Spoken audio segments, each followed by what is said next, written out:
Ko. Ay, ito pala hindi sumasapak sa pamansag. Second po. Napapakakutan.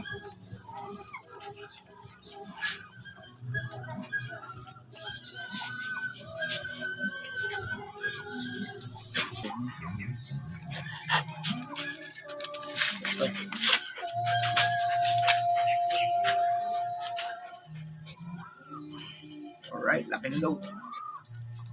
Hold ko muna kasi hindi pa masyadong matigas yung lock ball niya. Medyo may takot yung maid. Alright. Good boy. Yun na, Jack Russell Terrier. Nandito lang po ito sa sa Mapandan. San Roque. San Roque, Mapandan.